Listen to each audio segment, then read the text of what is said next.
हे जोपर्यंत भ्रांतीचा पडळा आपल्या डोळ्यामध्ये पडलेला आहे, भ्रांती लागलेली आहे. यक्षिणी नावाचे जे दैवत आहे, या दैवतांना आपल्या जीवाच्या मागे भ्रांतीचा मळ लागला कर्मभूमीवर. आणि हे भ्रांतीचा मळ, भ्रांतीचा पडळा आपल्या डोळ्यामध्ये पडल्यामुळे जोपर्यंत ज्ञानाचा अंजन गुरु महाराज आपल्या डोळ्यात लावणार नाही, तोपर्यंत ह्या भ्रांतीचा पडळ निघणार नाही, स्पष्ट दिसणार नाही, स्पष्ट दिसणार नाही. आणि स्पष्ट दिसण्यासाठी पण गुरु महाराजांना आपल्याला लावलं अंजन, पण आपण डोळे उघडायला तयार नाही का? तिला गुरु महाराजांचा काही दोष आहे का? गुरु महाराजांनी प्रयत्न केला आपल्याला काजळ लावायचा, पण आपण डोळा उघडायला तयार नाही. म्हणून शास्त्र सांगते, माया जोपर्यंत जीवनात सुटत नाही, पण सुटणार तर नाही, पण प्रयत्न केला पाहिजे. बरोबर आहे? शास्त्र मायागिरी केले, प्रसादच तसा दिला म्हणून सांगतात. देवानं प्रसाद केला, प्रसाद दिल्यानंतर एवढे कृपा झाली का मायेच्या विरहित झाला.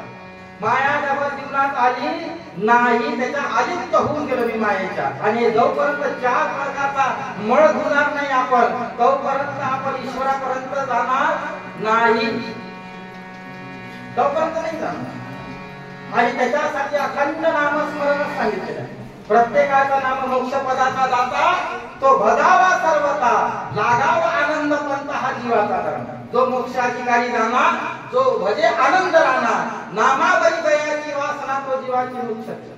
एवढी ताकद भगवंताच्या नामामध्ये आहे. पण महाराज सांगतात, पावला प्रसाद आता भाग्य उदय झाले, सद्गुरु स्वामीने माया विरहित केले.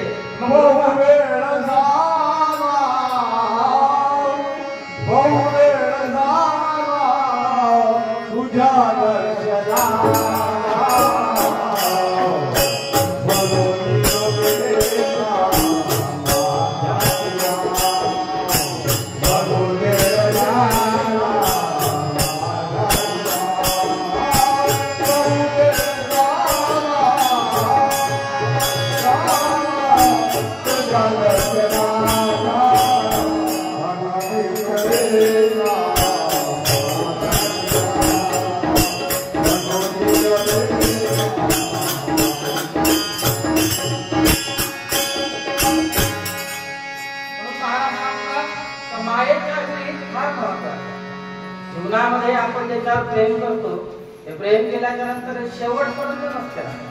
बरोबर आहे? म्हणून महाराजांनी सांगितलं का प्रेम कुणावर करा जे शाश्वत आहे, जे अविनाशी आहे. बाकीच्या गोष्टी नाशिवंत आहेत. ह्या शरीर नाशिवंत आहे, नाते संबंध आहे, सर्व खलवित ब्रह्म आहे. एकच शाश्वत, एकच अविनाशी आहे, तो म्हणजे परमेश्वर. परमेश्वरावर केलेलं जे प्रेम आहे, परमेश्वराची जे केलेली भक्ती आहे, चिरकाल आनंद देत राहते. हे भक्ती वाढत जाते. आणि याच्यावरचं जे प्रेम आहे, बाकीच्या जे नाशिवंतावर केलेलं प्रेम आहे, हे प्रेम शाश्वत नाही, जास्त टिकत नाही. कोण बघतो? भगवंतावरचं प्रेम कायम लोकांचं अविनाशी आहे. आणि बाकीच्या ज्या गोष्टी आहेत, ह्या गोष्टी फलितात आहेत, नाश पावणार आहे, नाही का? उदाहरणार्थ आपण पाहिलं, एखादी आपण कोणती वस्तू घेतली, त्या वस्तूवर आपण किती वेळ प्रेम, किती दिवस प्रेम करू? साधारण प्रेम करू आपण त्या 5-6 महिन्यापर्यंत ते वस्तू व्यवस्थित असेपर्यंत. एक वर्ष झालं पण त्याचं काही महत्व वाटणार नाही नेहमी, आहे का? किंवा उदाहरणार्थ पहा, छोटंसं बाळ असतं, छोटंसं रूपाचं जरी आपल्याला असतं, रूपावरचं जरी प्रेम असतं, आवरणावरचं प्रेम असतं, रूपावरचं जरी प्रेम असतं, किती वेळ छोटासा बालक तुम्ही बघू, छोटासा बालक आहे, छोटासा बालक असल्यानंतर तो सर्वांच्या डोळ्यात चांगलं वाटतं. एखादा असला तरी उभं राहा, ते सांगतो आपण, हो उभं राहू का, छोटासा बालक असतं आपण, बाबा उभं राहा, छोट्या बाळ का नाव असतं ते. आणि उभा असल्याबरोबर त्याला आपण लगेच जवळ घेतो, जवळ घेतल्याच्या नंतर ते असं जे आपण प्रेम करतो छोट्याशा बाळाला. त्यात बाळ कालांतरानं मोठं जर झालं, 25 वर्षात झालं, 30 वर्षात, 35, 40, 50, 60 वर्षात झालं, 70 वर्ष झालं, केस पिकून गेले, दात पडले, चालता येत नाही, त्यावेळेस आपण हाका, आजोबा उभे राहा, आजोबा खाऊन उभेच राहा, कशामुळे? हे शरीरावरचं प्रेम आहे, नास्तिक आहे आणि शाश्वत नाही, टिकणार नाही. हे कमी कमी होत जाते. आणि ईश्वराचं प्रेम वाढत जाते, कारण तो अविनाशी आहे. म्हणून महाराजांनी सांगितलं, आनंदाची आरती प्रेमाच्या. जीवनामध्ये प्रेम फक्त ईश्वराबद्दलच असतं पाहिजे. बाकीच्या ज्या गोष्टी ह्या नाशिवंत आहेत, नाशिवंताचं प्रेम काही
पण सद्गुरु या विषय वेगळा.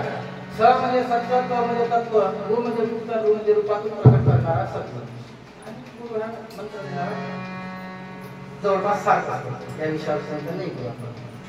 मग सद्गुरु स्वामीने माया विरहित केले. माझं मायेच्या विरहित सद्गुरु माऊलीने केलं.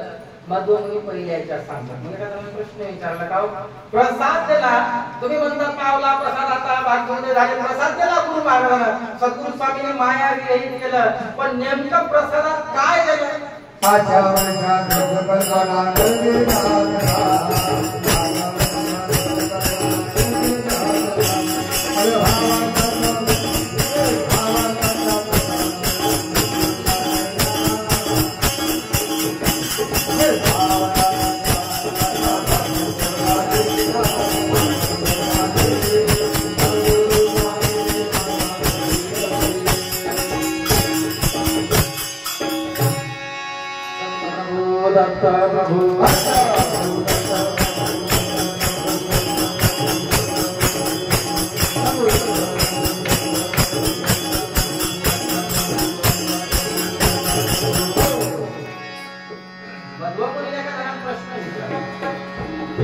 मध्वमुनी या प्रसादातून अनुभव सांगतात. लक्षात घ्या, हा प्रसाद अनुभवाचा आहे. मध्वमुनी एक संवाद चालू आहे दोघा जणांचा. त्या संवादामध्ये मध्वमुनीने दत्तात्रय महाराजांना, सद्गुरु महाराजांना जो प्रसाद दिला तो प्रसाद अनुभव दुसऱ्या व्यक्तीला सांगतात. अनुभव घेऊनच सांगता येत, व्यतिरिक्त सांगता येत नाही. अनुभव आणि ऐकणाऱ्याला त्याला अनुभव असतात, त्यानंच अनुभव घ्या आणि बाकीचा ऐकण्याने काही अर्थ राहत नाही. अनुभव असल्याशिवाय ऐकण्याचे अर्थ राहतात. म्हणून महाराजांनी सांगितलं, दुसऱ्याने विचारलं का तुम्हाला मायेच्या विरहित झाले तुम्ही. सद्गुरु महाराज प्रसाद कसा दिला? मायेच्या विरहित तुम्ही झाले. पण प्रसाद कोण्या रूपातून दिला? कोणता प्रसाद दिला? मधुमुनीने दुसऱ्या चरणात सांगितलं, ज्ञान भक्ती वैराग्य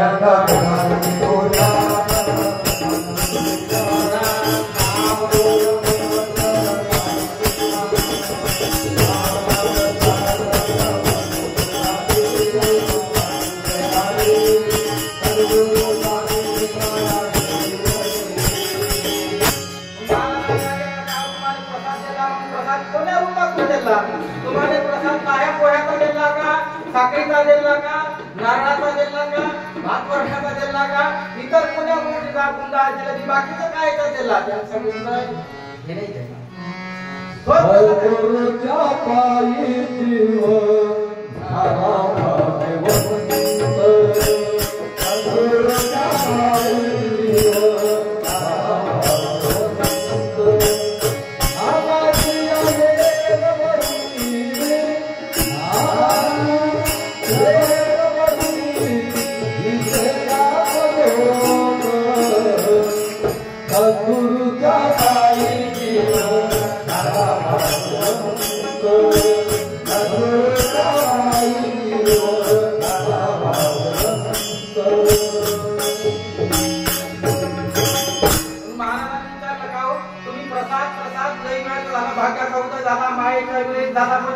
काय झालेला आम्हाला सांगा.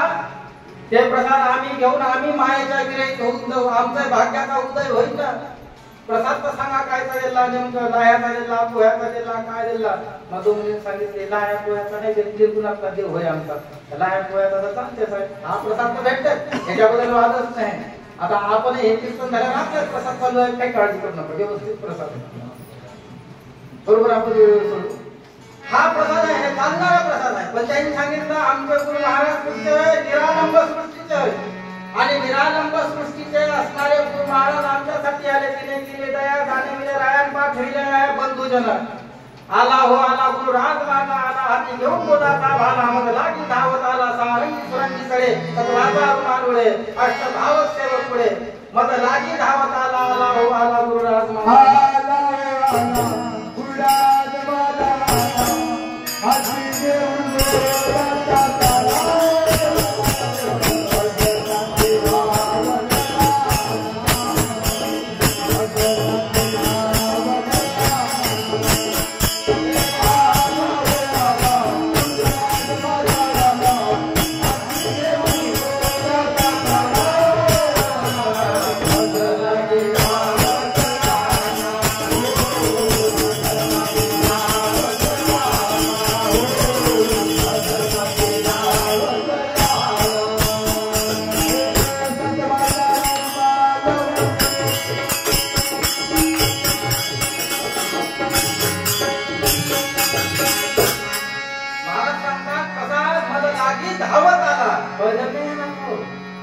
हळूहळू नाही ना तुला दम नाही घेतला देवानं विश्रांती नाही घेतली.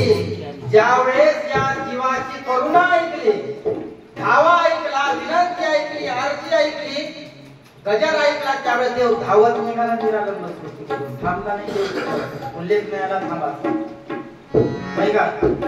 बाकीच्या ठिकाणी वास्तविक पाहता निर्गुणाचा सगुण व्हायला 12 महिने लागतात. बरोबर आहे. आज अमर सिद्धांतामध्ये किंवा अमरशिरीमध्ये वर्णन केलेलं आहे. निर्गुणाचा सगुण व्हायला किती दिवस लागतात. 3 मासी पुरुषाच्या मस्तकात आणि 9 महिने 9 दिवस 3 महिने 3 दिवस पुरुषाजवळ मस्तकात आणि 9 महिने 9 दिवस प्रकृतीच्याकडे स्त्रीच्या आईच्या गर्भात आणि तो 12 महिने 12 दिवसाचा निर्गुणाचा सगुण आपल्याला विचार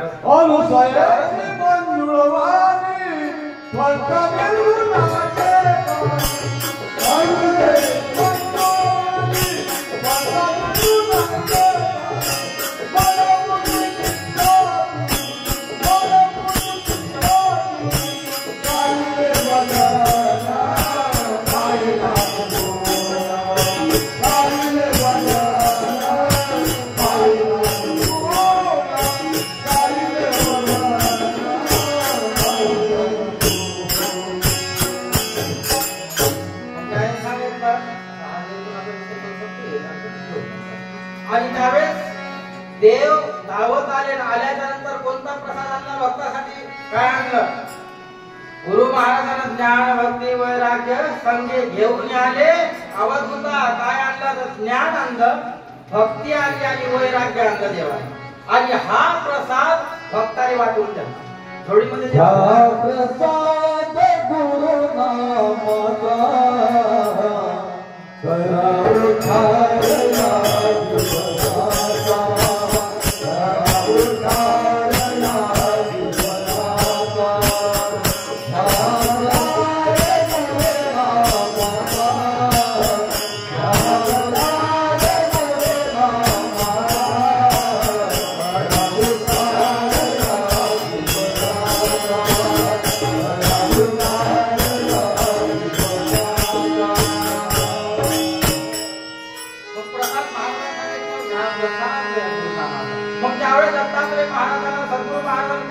नामाचा वैराग्य 3 गोष्टी आणल्या आणि 3 गोष्टी आपल्या भक्ताच्या स्वाधीन केल्या.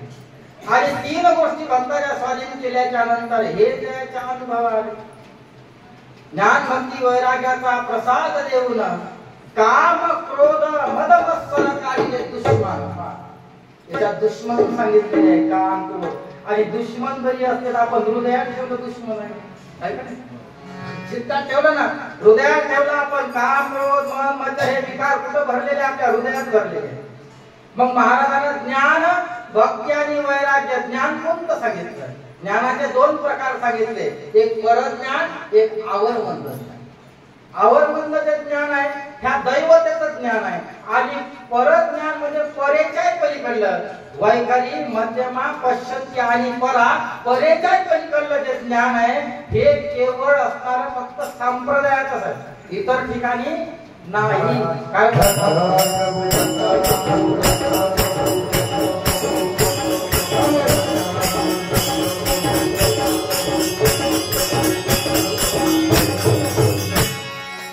बाकीच्या ठिकाणी ज्ञान नाही आहे. हे बाकीच्या ठिकाणी जर आपण कथा पुराण जर वाचले आपण हे महत्वाचं या विषयावर आपल्याला देशमस्त काही. बाकीच्या ठिकाणी जर आपण गेलं तर राजाच्या राणीच्या कथा भरलेल्या आहेत, पण आपल्या संप्रदायाच्या कोणत्याही ग्रंथामध्ये राजा राणीचा फक्त उल्लेख केलेला आहे. यदुदलाल ग्रंथात कुमार याचा उल्लेख केलेला आहे आणि उल्लेख केलेला आहे, पण कुठेही याच्या कथा दिलेल्या नाही. देवानं केवळ परज्ञान सांगितलं, परेच्या पलीकडचं सांगितलेलं आहे जे साधारण माणसाच्या डोक्यात बसत नाही. म्हणून हे शास्त्र परवचन म्हणजे त्याचं काही भगवंत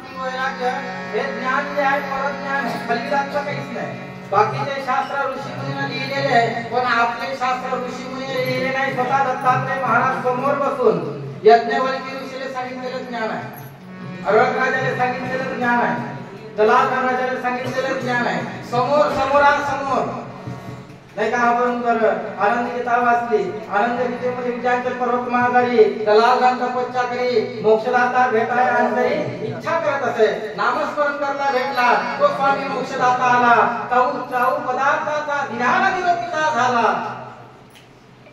सत्य सत्य दलाल चार प्रकारचं ज्ञान महाराजांना बसून समोरासमोर सम्मुख दिवासी बाई सौची सप्त नाम दिसले. जे समोर देवाना बसून ज्ञान सांगितलं, त्या ज्ञानाचे ग्रंथ तयार झाले. नाम सिद्धांत असो, अग्रामर सिद्धांत असो, अनेक सिद्धांत हे भगवंतानं बसून सांगितलेलं ज्ञान. म्हणून महाराजांनी ज्ञान कोणतं सांगितलं ते ज्ञान ना बळवे दरिया त्या नावे दरिया संता बाजारे सर्वेसेशी. म्हणून त्यांनी सांगितलं का गुरु हा श्रेष्ठ, गुरु हा संत पुरीचा राजा, गुरु हा प्राण विसावा मागा, गुरु विना देव नाही तुझा पाहता त्रैलोकी. म्हणून महाराजांनी सांगितलं का गुरु हा श्रेष्ठ आहे, तिथं अनन्य भावेने शरण जा आणि त्या ठिकाणी ज्ञान घ्या. म्हणून भक्ती कर देवाची तू मन लावूनी, भक्ती कर देवाची तू मन लावूनी, गुरुविना मार्ग नाही कुठे जाऊनी, गुरुविना मार्ग नाही कुठे जाऊनी.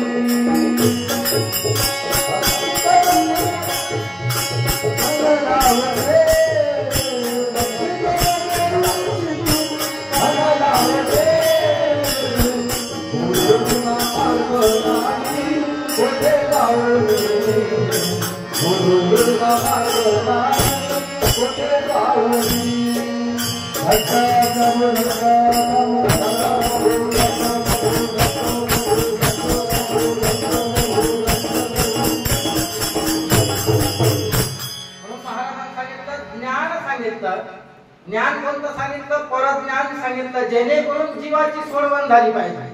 जीव या भवव्यापामध्ये आहे, ज्या भवसागरामध्ये पडलेला आहे, ज्या अविद्यामध्ये ज्या अज्ञानामध्ये तो जीव पडलेला आहे, हा जीव या अज्ञानाच्या अविद्या अज्ञानाच्या पलीकडे गेला पाहिजे. म्हणून जीवाले ज्ञान सांगितलं, परज्ञान. कारण तो परेच्या पलीकडे जायचं आहे म्हणून परज्ञान सांगितलं. ज्ञान आणि भक्ती सांगितली. भक्तीचे 9 प्रकार सांगितलेले आहेत. 9 प्रकार सारवीच्या ग्रंथामध्ये 8व्या 9व्या अध्यायामध्ये 9वीला भक्तीचा प्रकार सांगितलेले आहे. श्रवण, कीर्तन, स्मरण, पादसेवन, अर्चन, वंदन, दास्य, सख्य आणि आत्मनिवेदन अशा 9 प्रकारची भक्ती सांगितलेली आहे. श्रवण काय? काय श्रवण करा? कीर्तनाचं काय महत्व आहे? केले जीव देवताचे कीर्तन शेवटी अनहित जाणून नामधारका सावध होणं कीर्तन कर माझ्या प्राप्तीचे. दत्तात्रय महाराजांनी कीर्तनाची माझी प्राप्ती होईल हे कीर्तन कर. यही आपण जर कीर्तन केले माझी प्राप्ती नाही तर ह्याला आपण देवाने सांगितलं माझी प्राप्ती नाही. बाकीचं तुम्ही जर काही ऐकत असाल तर त्याला माझी प्राप्ती नाही. जे मलाही प्राप्ती होणार आहे, जे वैराग्य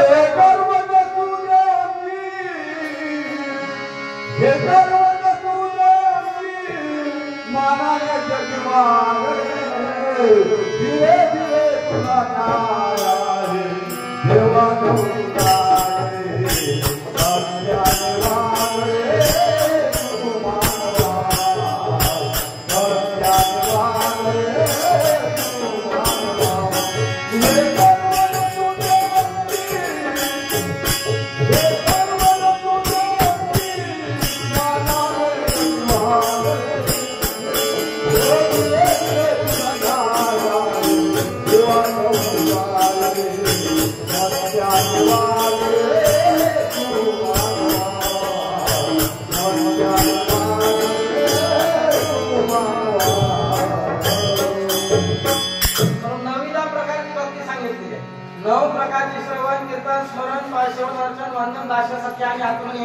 या 9 प्रकारची भक्ती जर या भक्तीचा मार्ग जर आपण स्वीकारला तरी त्या पदापर्यंत आपण सहज पोहोचू.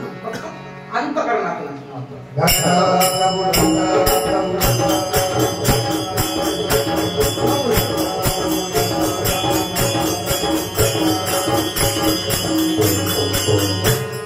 आणि वैराग्य ज्ञान, भक्ती आणि वैराग्य. वैराग्याचं प्रमाण सांगितलंय. आपलं जे वैराग्य आहे क्षणिक वैराग्य आहे. आता इकडून कीर्तन ऐकून गेल्यावर आपण जर सांगितलं की असं ऐकला 8 दिवस आपली पूजा खूप चालते. 8 दिवस आपल्याला व्यवस्थित पूजा झाली. 8 दिवस झाली का मग पुन्हा पुन्हा पुन्हा पुन्हा पुन्हा पुन्हा विसर पडत जाते आपल्याला नाही का. एखाद्या वेळेस सांगतो गुरु महाराज सांगितलं नाही आता इथून माळ करावं लागतात. चातुर्मास सुरू झाला आपण 4 वाजता बरोबर उठून काकडा करणे पर्यंत रक्षाबंधन परत एखाद्या महिना मग जैसे जे पुन्हा 7 पावणे 8 उठाव लागते मानवता विषय असा आहे विसर पडत जाते. आणि हा विसर पडू नये म्हणून याच्यासाठी कीर्तनाचा प्रवचनाचं माध्यम. उदाहरणार्थ ज्यावेळेस आपण पराठीचा अनुभव आहे, ज्यावेळेस आपण पराठी टोकतो टोकल्याच्या नंतर पेरतो टोकतो जे असेल ते टोकल्याच्या नंतर त्याच्या फवारा 15-15 दिवसांनी मारत राहावं लागतं. मारत राहिल्याच्या नंतर त्याचं जे वाहन आहे हे वाहन त्याचा रोग येत नाही. रोग म्हणून हे कीर्तन प्रवचन हेच माध्यम आहे का आपल्या भक्तावर आलेला जो चिकटपणाचा रोग आहे ते चिकटपणा आहे. चिकट्या म्हणजे तुमच्या भागात काय म्हणतात चिकटपणाचा रोग आहे तो कसा नाही जात तरी फवारत असा आला. आणि फवारत राहिल्याच्या नंतर पराठीची वाहन होते, कोंड्या भरपूर लागते, झाड बहरून जातं. बहर येणे म्हणजे काय होणे? अंतःकरण शुद्ध होणे आणि सर्वांच्या विषयी समतेची भावना, आनंदाच्या अतिशय प्रेमाच्या ज्योती. नाही तर मग काही वेळेस कठीण जाते ना. आपण एखाद्याला सहज म्हणा देवदत्त तो हा देवदत्त अवघडत झालेले चांगल्या पाचव्या पट्टीत चालत म्हणजे आपल्या पुढे काय बोलावं हे समजून पडले नाही. अवघड आहे, कठीण परिस्थिती आहे. याच्या मागचं काय कारण आहे? याच्या मागचं कारण आहे आपण नित्य नेमानं नामस्मरण जर केलं तर अंतःकरणातले जे विकार आहे ते विकार शांत होऊन जाते. आणि शांत होण्यासाठी नामस्मरण, कथा, कीर्तन, प्रवचन ते जरूर वाचा. नाही एवढ्या मोठ्या वाचता आल्यानं नका वाचा. ऐकाच फक्त कोणाची काही जर सुरू असते तर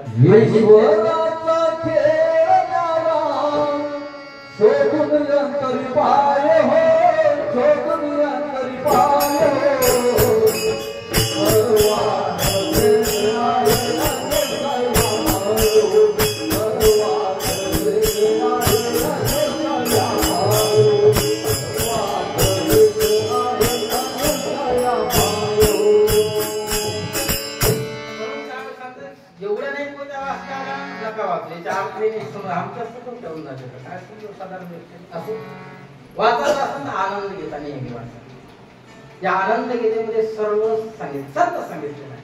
एवढा सार, एवढ्या ग्रंथाचा सार त्या आनंद गीतेत आहे. कसं आचरण करावं, किती वाजता उठावं, भक्तगुरु भावासोबत कसं वागावं, का घरी आलेल्या अतिथीची सेवा कशी करावं, नाही जातीपातीची विचारू नये, त्याच्यात महत्व सांगितलेलं आहे.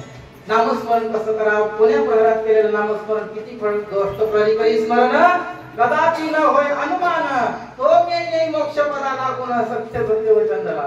ज्यांना सांगितलं गोष्ट प्रहरी करून नामस्मरण ते मी मोक्ष पदाला घेऊन जाणार. प्रहर स्मरण करणं कसं आहे ते चिंतनाचा विषय. अशा प्रकारे महाराजांनी सांगितलं. मग काय दिलं आमच्या गुरु महाराजांना? महामंडळी सांगतात, ज्ञान भक्ती वैराग्याचा प्रसाद देऊन काम क्रोध मद मत्सर काढिले दुश्मन. महाराजांनी सांगितलं का आम्हाला कोणता प्रसाद दिला? ज्ञान भक्ती वैराग्याचा प्रसाद. आणि तो प्रसाद घेतला, आम्ही ग्रहण केला. आणि ग्रहण केल्याच्या नंतर काय अंतःकरणातून निघून गेले आमचे? काम क्रोध मद मत्सर दंभ अहंकार हे विकार निघून गेले. चित्त प्रकाश ग्रंथामध्ये पोवी आहे. आनंद नामावली पडता श्रवणी जागृत झाली धुनी जीवनाची काम आणि क्रोध मद मत्सर दंभ अहंकार राखते. महाराज सांगतात, ज्यावेळेस गुरु महाराजांना आमच्या कानात मंत्र फुटला, मंत्र दिल्याच्या नंतर आमच्या अंतःकरणात जे विकार होते हे बाहेरच निघून गेले. आता आपले नाही गेले ते मी सांगतो, आपले आहेत, आपले निघलेच नाही सध्याचे, जवळपास बराच वेळ निघणार सांगायचा विषय आहे. म्हणून महाराजांनी सांगितलं का हे निघून गेले आणि गेलेच पाहिजे. गुरुनाथ धन्य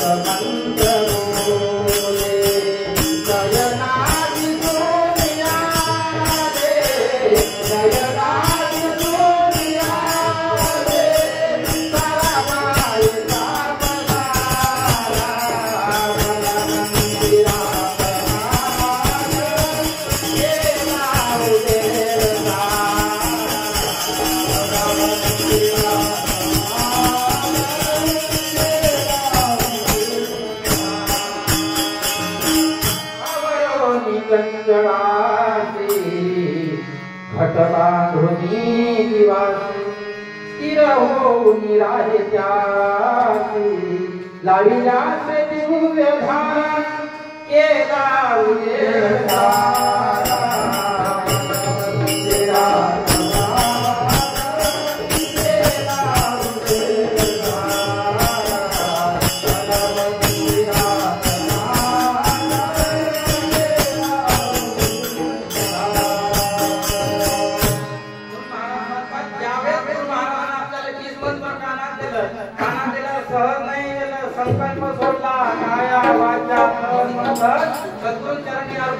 त्यावेळेस त्या अनमोल ठेवायला मोल कछुला लिया गुरुने मस्त फकीरी दिया. अरे मोल काही नाही घेतला आपल्या जवळचं, पण जेवढा अनमोल ठेवा देवला, एवढं रतन असणारा आपल्या जवळ दिलं का या त्या नामाचे शस्त्र घेऊन जाय तू मोक्षाला, जाय तू मोक्षाला.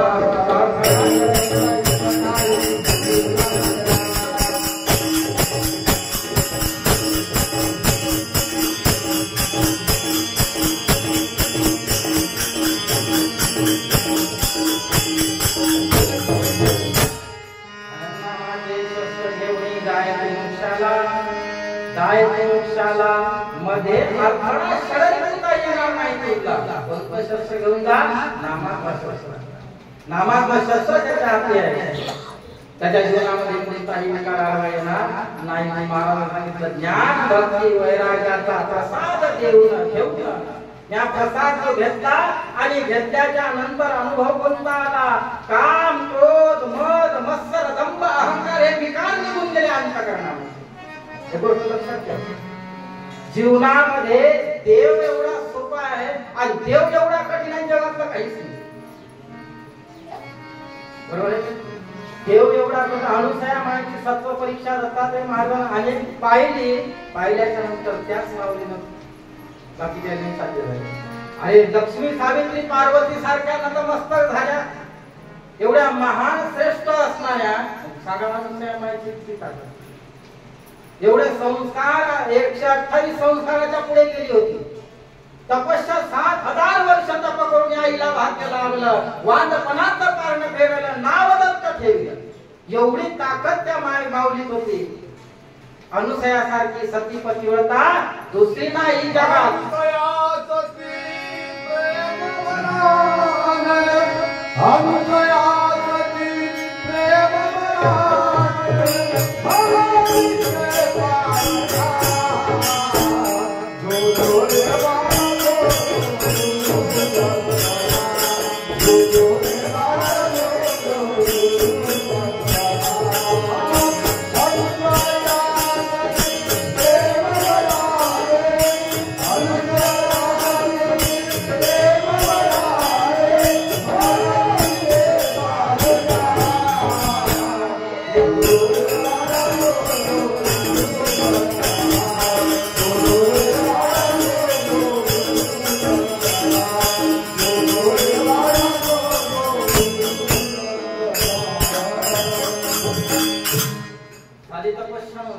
एवढी मोठी तपस्या केली त्यावेळी त्यांनी रानंद सृष्टीला देव उतरवला. 128 संस्काराच्या पुढे गेली होती. धर्म अर्थ काम मोक्ष जीव देवता प्रपंच परमेश्वर असती नसती भक्ती क्रिया मन बुद्धी चित्त अहंकार 16 आणि पुन्हा 7 लागले. 16 साठी 12 दर्शन 16 140. 128 संस्काराच्या पलीकडे अनुसाय आहे म्हणून देव त्या आणि चित्तामध्ये शास्त्र सांगते देव जर अंतःकरणामध्ये साठवायचा असता मंदिरातला देव वेगळा आणि हृदयातला वेगळा. हृदयातला जर देव झोपून असतात मंदिरातला किती काकडे केले मोठा काकडा लावला चादरीचा करून तरी तुमचा देव उठला. ज्या ज्या जगती देवी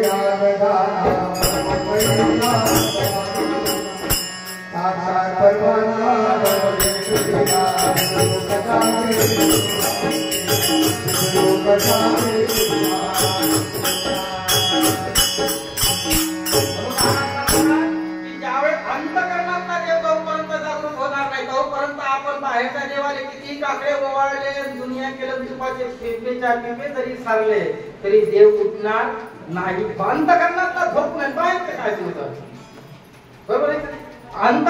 अंतःकरणामध्ये जोपर्यंत देव आपल्या हृदयामध्ये कसा वास होणार नाही तोपर्यंत बाहेरच्या देवाचा काही आपल्याला फरक पडणार नाही. बाहेरचं काही कारला घेतलं वरून थोडासा लेप लावला कारला खवतावून खाल्लं तर आता मग कडूच आहे कधी प्रमाण आहे. कडू दुधिया मागीला गोळे जायचा ओस भरी तोंड बांधले उपवासी अन्न लिंबिले कडू दुधिया मागे गोळे जायचे त्यांनी सांगितलं कोण घर आहे त्या घरात कोणीच राहतात तिथं कोरण बांधलं हार लावल्या काय अर्थ काही अर्थ नाही. किंवा उपवास आहे तो 10-12 दिवसापासून धरलं लाडू बर्फी तिथं पोटाने चिपकवून देतात. उपास आहे तो पोटाने चिपकवून दिलं लाडू बर्फी तर मग का ते खास लागेल. तशासारखं शास्त्र सांगते अंतःकरणामधला देव पहिले जागृत करा. हृदय कमल तुझी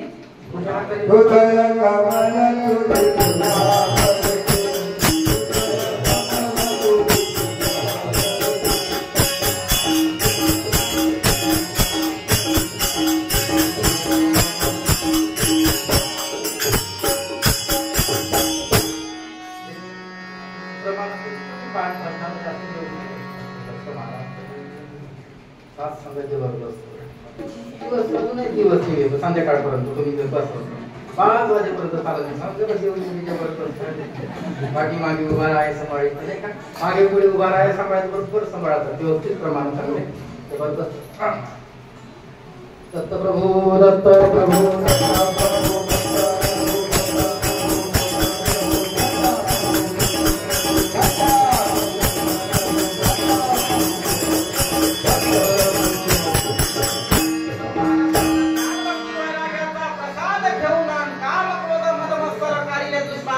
ज्यावेळेस मी तो प्रसाद आमच्या गुरु महाराजांनी दिला त्याच्या नंतर मी भक्षण केला आणि भक्षण करता कोणता अनुभव आला काम क्रोध मद मत्सर निघून गेले अंतःकरणाचे आणि अंतःकरणातून निघा जोपर्यंत अंतःकरणातून हे निघणार नाही तोपर्यंत देव अंतःकरणात येणार नाही. कसे प्रमाण आहे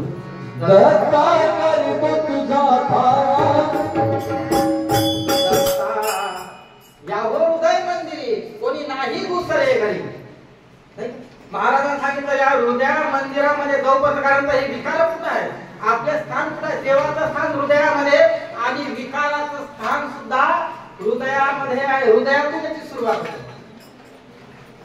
देवाचं स्थान काय हृदयामध्येच आहे. कारण आपण 3.5 हाताचा जे आहे आऊट हात मध्ये 3.5 हाताच्या देहामध्ये हे 3 प्रकारच्या गुणापासून बनलेला आहे. रजगुण मान बनलेला आहे, तमगुणापासून हाड बनलेला आहे आणि शुद्ध सत्वगुणापासून हृदय बनलेला आहे. म्हणून हृदयामध्ये भगवंताचा वास असतो. म्हणून भगवंताचा हृदयामध्ये वास असल्याने हे जर विकार हृदयामध्ये जर असले तर बाकी काय बाहेर देवाला येत आहे नाही. कारण देवाने सांगितलं का मी ज्या ठिकाणी येतो त्या ठिकाणी निर्मळ अंतकरण शुद्ध अंतकरण पाहिजे. आणि जोपर्यंत शुद्ध अंतकरण होणार नाही तोपर्यंत मी त्या ठिकाणी येणार नाही. म्हणून त्यांनी लिहिणाऱ्याला धावा लिहिला होता. दत्ता या हो हृदय मंदिरी कोणी नाही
अशा प्रकारे महाराजांनी सांगितलं जेव्हा हे हृदयाचे निघून जातील त्यावेळेस भगवंत या हृदयामध्ये येईल. आणि हृदयाचे हे निघून जाण्यासाठी सोपं नाही, त्यासाठी नामस्मरण केलं पाहिजे.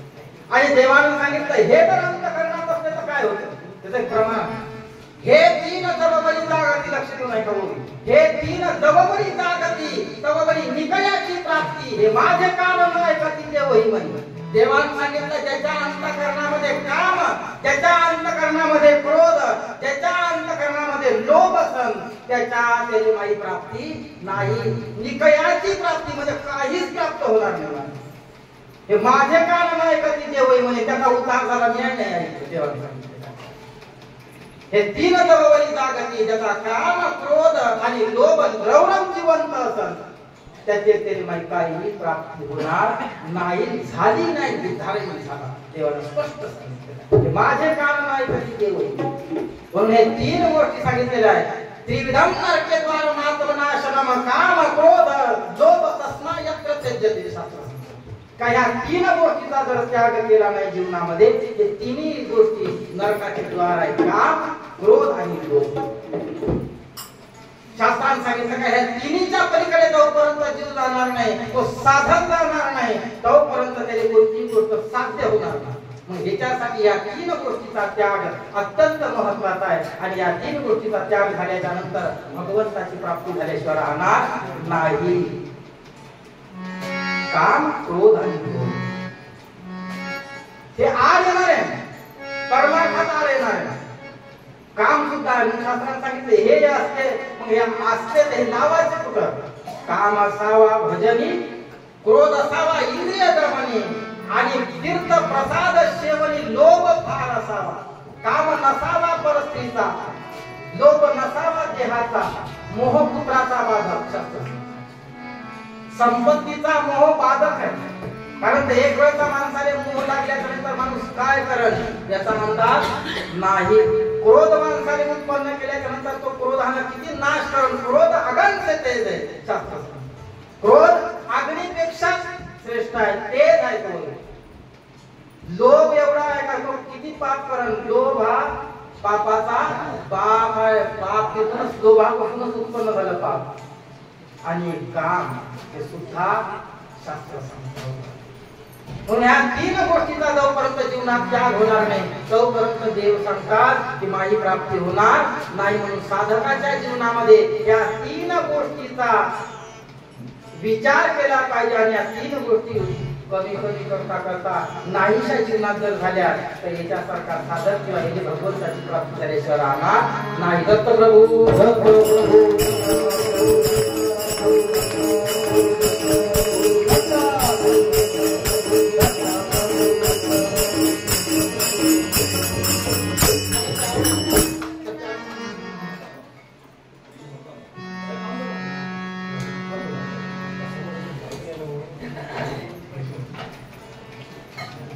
एक वेळा भजन करू सर आळस नाही दत्त माझा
परिवार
गेला कथा कीर्तनाचा ते टाळी का वाजवा हाताच्या टाळीचा महागजर करा दयाच्या भयाने महाकाळ पाठायचं सांगा सर्व आपल्या जवळ आहे तुमचा आहे तुमचा पैसे पण तुमचा जागा तुमचा असेल तर तुम्ही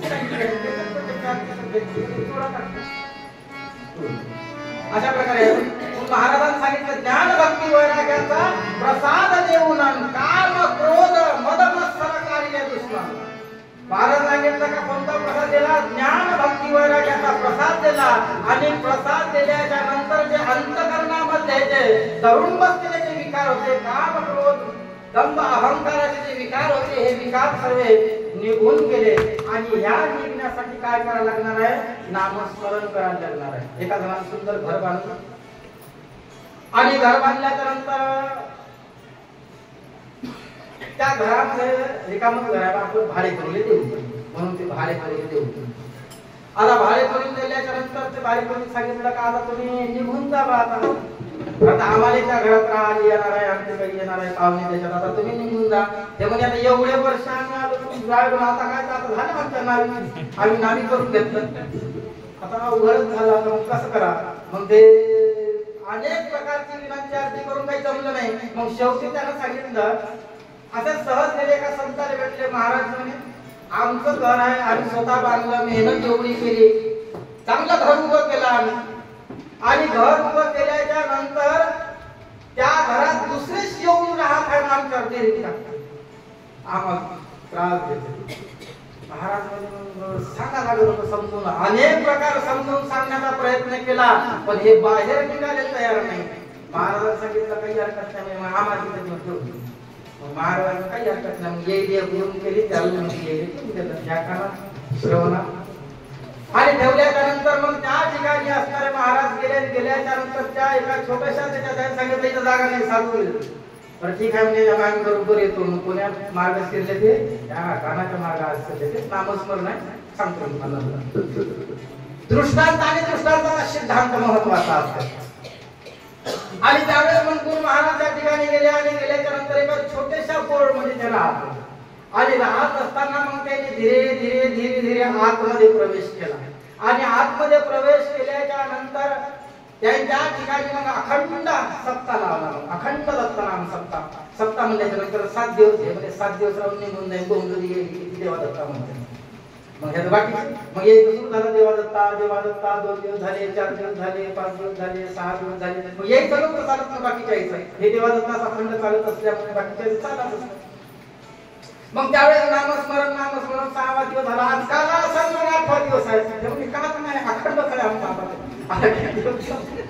हे काही काल्याला समजा 7 दिवस झाल्यावर काला असं आता हे आमचा अखंडच चालत होय म्हणता एवढं झाले शेवटी ते त्रस्त झाले आणि ते सांगितलं का आम्ही तुमच्या घरात निघून जातो आता तुमच्या घरात आम्ही राहत हे चालू आहे दिवस 3 लाख देवाचा प्राण रात्र झाली काही वाटत त्याच्यामुळे काही आता आम्ही राहत नाही म्हणजे त्यांनी घर असणार सोडून काम क्रोध केले घर साधूची संगती सुमाताची सेवा कोण आहे माझे परता माझे साधुता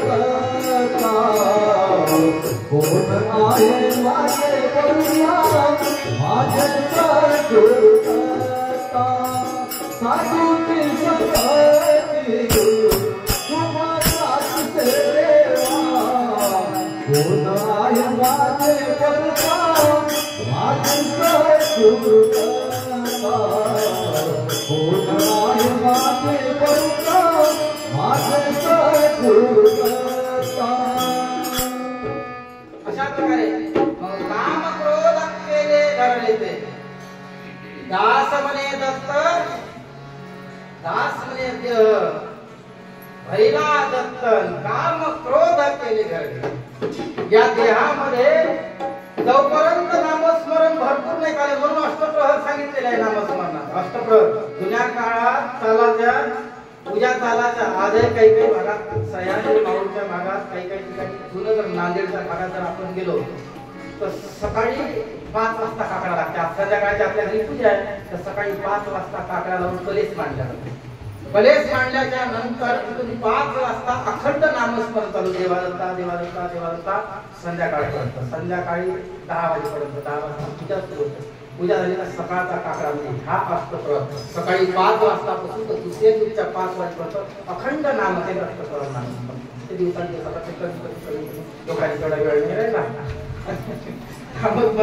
बाकीच्या गोष्टी आपण 3 तासाला विचार येईल पाहू टाकतो बस तर उठत नाही पण ते जमत नाही आपल्याला नामस्मरण नाही का अवघड झालं असं द्या.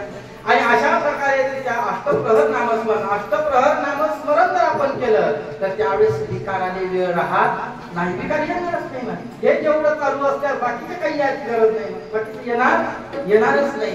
त्याच्यासाठी नामस्मरण फार महत्वाचं आहे. वेळेच्या अभावी 2 चरण अजून 2 बाकी राहिले. बाकीचे गेले सगळे घंटा लागला अजून ते 3 झालं. आता आपण थांबून जाऊ आणि आता 2 चरण राहिले नंतरच्या वेळेस पाहू.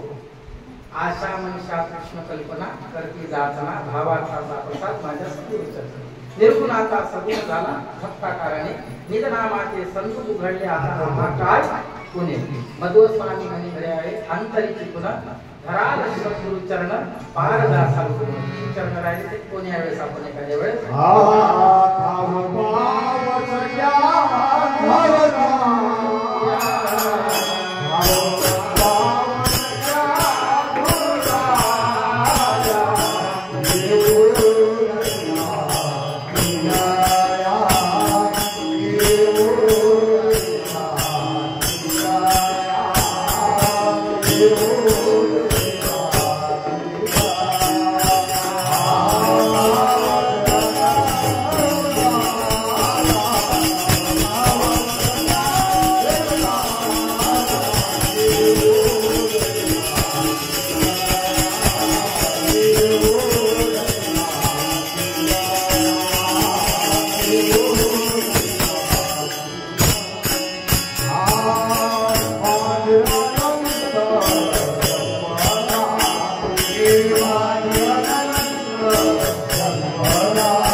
संत कृपादी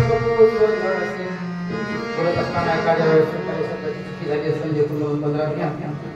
महत्वाचा विषय अंतःकरणातून फक्त साधू संत हेच सांगत नामावाचून उपाय नाही कलियुगासी सत्य बोलावा आई आहे परंतु ध्यानची येणे जाणे तुकडे नाही कोण्यास दत्त प्रभू नाम आहे.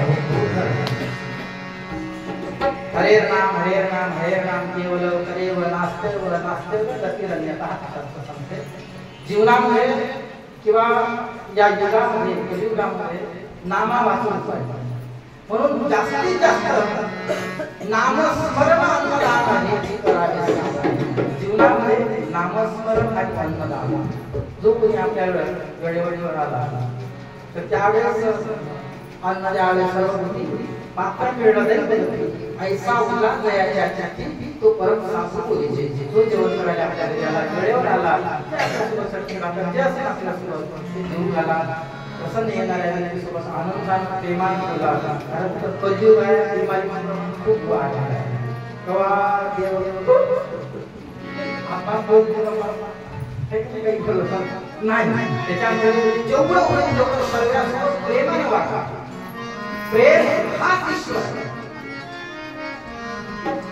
प्रेमाविना नाही समाधान खरा तो एकच धर्म जगाला प्रेमाने पाहिजे सर्वांसोबत प्रेमानं आनंदाने वागा आणि कोण्या दिवशी देव देऊन जाईल याचा काही तिघा नाही त्याच्यामुळे कोणत्याही गोष्टीचा भजन करा तुम्ही सत्यनामाचे भजन करा रे भजन करा तुम्ही सत्यनामाचे भजन करा रे नाम घ्या रे नाम घ्या रे नाम घ्या रे नाम घ्या रे नाम घ्या रे भजन करा तुम्ही सत्यनामाचे भजन करा रे भजन करा तुम्ही सत्यनामाचे भजन करा रे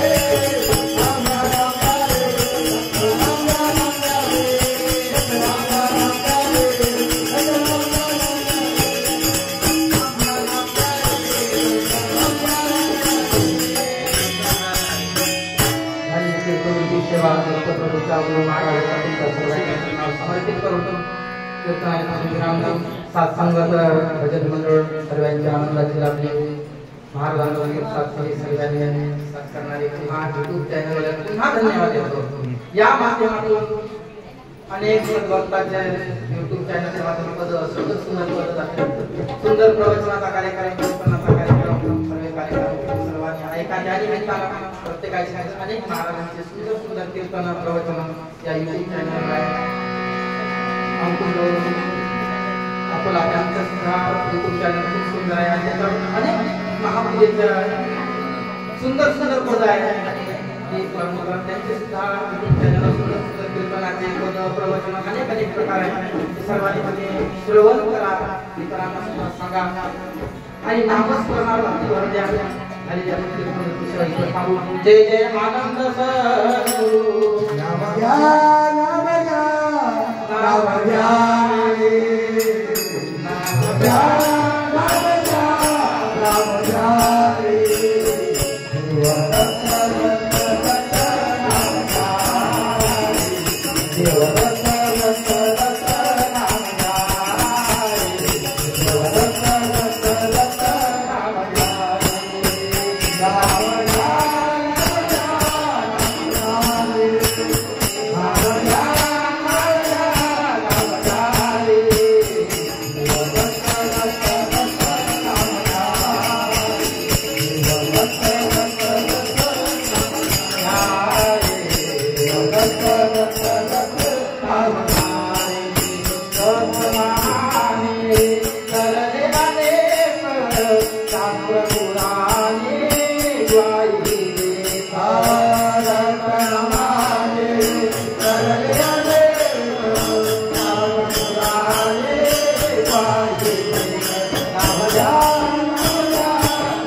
अखंड दत्तनाम सप्ताह आयोजित केला होता। या वर्षी आपल्या थोडं समजावं की हा निजात्मा बोध ग्रंथ लागला। हा ग्रंथ महाराजांनी 2 वर्षाच्या अगोदर सुचवला होता, पण काही कारणास्तव दुसरा टाकण्यात आला महाराजांना ध्यान भक्ती वैराग्यावरील तेच सांगितलं आणि तुम्ही पण तेच सांगितलं. आम्ही श्रवण केलो पण त्याचं चिंतन मनन करणं हे आमच्या हातात आहे. जो चिंतन मनन करत त्याच्या प्रपंचात परिवारात सुखादुःखात परिवर्तन झाल्याशिवाय राहणार नाही. मी हे सच्च घेऊन सांगतो. दत्तात्रय महाराज की जय. त्याप्रमाणे महाराजांना आज जे ग्रंथ सांगितलं त्यांचे महाराजांना जो ग्रंथ सांगितला तुम्ही लोकांनी सर्व लोकांनी ऐकलं आणि त्या महाराजांचा आम्ही आभार मानतो. सर्व लोक इथे येऊन तुम्ही आमच्या कार्यक्रमाला साथ दिली, शोभा वाढवली, त्याप्रमाणे तुमचे पण आभार मानतो. बाहेरून येणाऱ्या लोकांचे सर्व महिला मंडळींचे आभार मानतो या मंडळाच्या तर्फे. लावा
Thank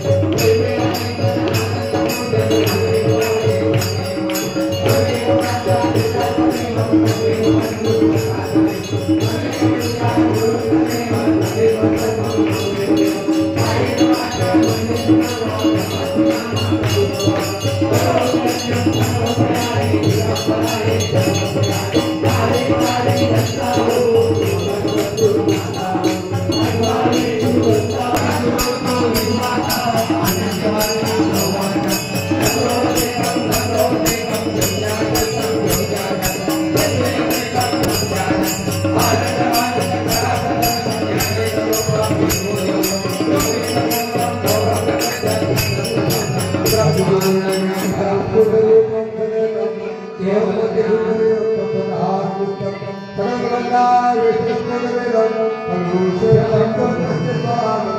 गौरवाचा प्रेमवाणी प्रेमवाणी प्रेमवाणी औषधी होणार हे सर्वात हे कुरान मुर्शिद होते हे किती मनोहर